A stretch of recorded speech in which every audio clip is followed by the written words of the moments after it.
Hello बच्चों, let's see this question. Which of the following are all radioactive elements? Options are transition elements, p block elements, lanthanides and actinides. हमसे पूछा जा रहा है कि जो ऑप्शंस दिए हुए हैं उनमें से कौन सा ऑप्शन में सारे के सारे एलिमेंट्स रेडियो एक्टिव। तो चलिए सबसे पहले ये देख लेते हैं कि इस क्वेश्चन को सॉल्व करने के लिए हमारे पास कौन सी की कॉन्सेप्ट की जानकारी होनी चाहिए। देखो ये जो सवाल है हमसे बेसिकली पूछा गया है एफ ब्लॉक एलिमेंट्स से। तो एफ ब्लॉक एलिमेंट्स की बेसिक जानकारी या फिर उसके अंदर जो रेडियो एक्टिविटी की टेंडेंसी होती है वो हमें जानना चाहिए।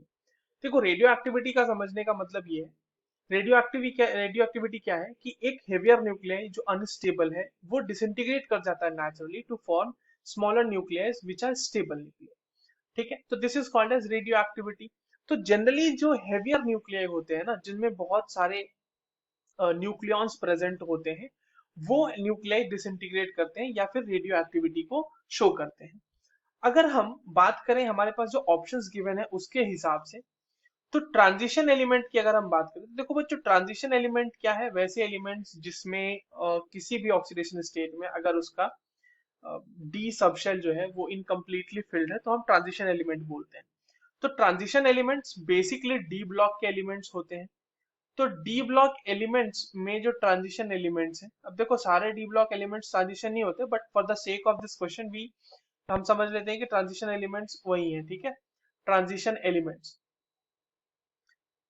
तो उसमें तो बहुत सारे होते हैं ना, वो सारे के सारे रेडियो एक्टिव थोड़ी ना होंगे। उसमें आयरन भी आता है, कोबाल्ट भी आता है, निकेल भी आता है। उसमें एक है जो रेडियो एक्टिविटी शो करता है, दैट इज 43 टेक्नीशियम। ये रेडियो एक्टिव है।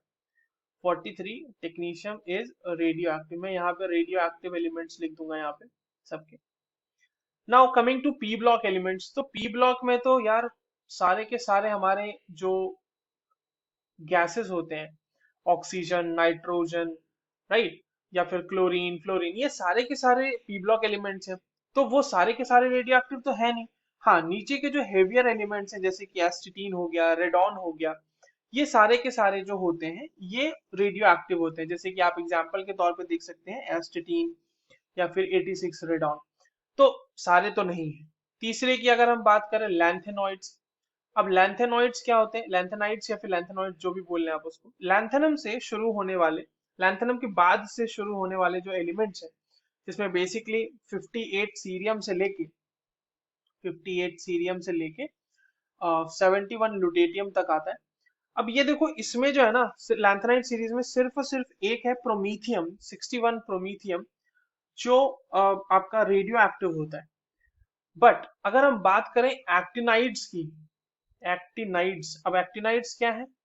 तो एक्टिनियम के बाद यानी 89 एक्टिनियम के बाद से शुरू होने वाले जो भी हैं, यानी कि 90 थोरियम से लेके 103 लॉरेंशियम तक, ये सारे के सारे ऑल आर रेडियो एक्टिव, सारे के सारे रेडियो एक्टिव होते हैं because they have very unstable nuclear. All are radioactive elements. So the correct answer will be option 4. I hope you understood this well. All the very best.